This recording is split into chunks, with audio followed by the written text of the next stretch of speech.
What's up guys, Shahbaz here. So Exynos 2400 in detail.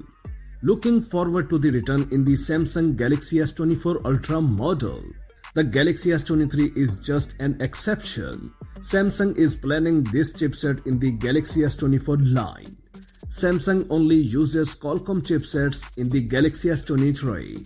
A self-developed Exynos is not used. That could change again with Galaxy S24. Samsung this year ditched the two chipset policy for the Galaxy S23 in favor of a single rugged Snapdragon 8 Gen 2 for the Galaxy, because an insider has revealed that the South Koreans are already working on a new in-house development. The Koreans are very proud of this collaboration, but the Exynos project is still kept in mind.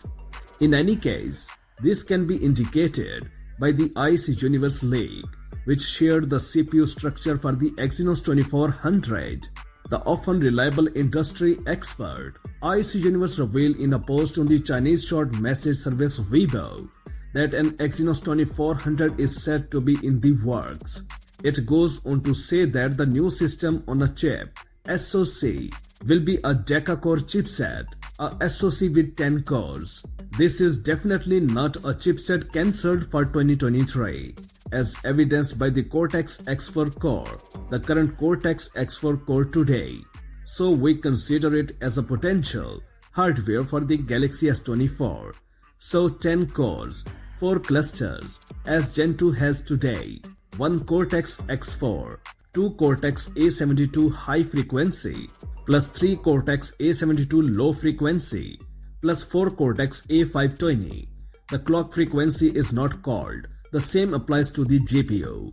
Recall, only today we reported that Samsung will return to the production of Qualcomm chipsets after switching to 3nm architecture. Perhaps these two news links are in the same chain, and Exynos will get another chance with a new process technology. It is unlikely that this will put an end to the for Galaxy line, but will only return the Galaxy S line to square one. The project is its early stages right now, so things could still change dramatically. We only hope that the newly formed Exynos development team will correct the mistakes of the past, and a really good product will turn out in a year. Even it is not yet known for which upcoming model this chipset could be intended. The identifier is revealing because the S21 was released with an Exynos 2100. The Galaxy S22 last with an Exynos 2200. It remains to be seen whether Samsung will return to the chipset in development in the Galaxy S24. That's it for now. For more updates, please subscribe to our channel Science and Knowledge. Until the next video, take care of yourself very well. Peace out.